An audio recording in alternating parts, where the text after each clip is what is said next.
Nadiskubre ng National Bureau of Investigation ang posibleng sabwatan sa ilang opisyal ng gobyerno at isang pribadong kooperatiba.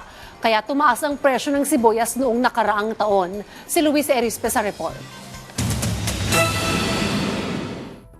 Halos magdadalawang buwan mula nang ipinag-utos ni Pangulong Ferdinand R. Marcos Jr. na busisiin sino ang nasa likod ng smuggling at hoarding ng sibuyas sa bansa.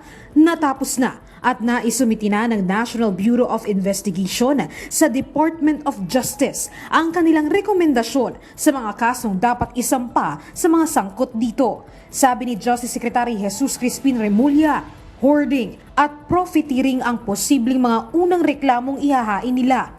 Ito ay isa pa lang sa mga kasong pinafile at develop ng DOJ. This is for profiteering, hoarding and profiteering. But there will be other cases that will be filed. But the DOJ, up to the point of economic sabotage.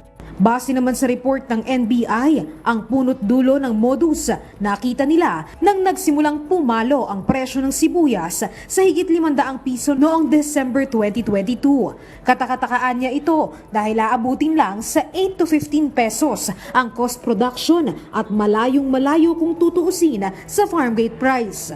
Nakita din ng NBI, posibleng may sabuatan pa sa pagitan ng ilang tauhan ng gobyerno at isang private corporation. December 2022, yung pagbenta ng onion, about 8,000 bucks to the FEI system from a private co-op. Ang bentahan sumobra ng 500 pesos, and this is not the basis for hoarding and profiteering. Kasi ang sabi daw, wala nang stocks, wala nang available, pero nung tinatrata 500 plus, nagkakaroon ng stocks.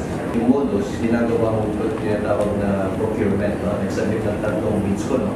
But actually, tatlong bids, isa lang talaga ang bidder. Yung dalawang bids were actually fictitious para manalo yung preferred bidder. Hindi pa naman dinitalya ng DOJ kung sino-sino ang mga nasa likod ng hoarding. Pero sinabi ni Remulla na may 6 na pangalang lumutang sa investigasyon at ilan sa kanila ay mga opisyal pa umano ng gobyerno.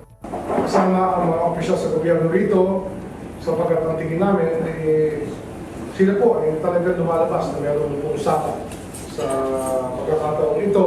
Sa ngayon, hihimayin pa ng DOJ ang isinumite ng NBI bago sila tuluyang maghain ng reklamo. Pero nangako si Remulla, hindi sila tumitigil hanggang matunton ang lahat ng sangkot at maisampa ang kaso sa korte. Luisa Erispe para sa Morning Show ng Bayan, Rise and Shine Pilipinas.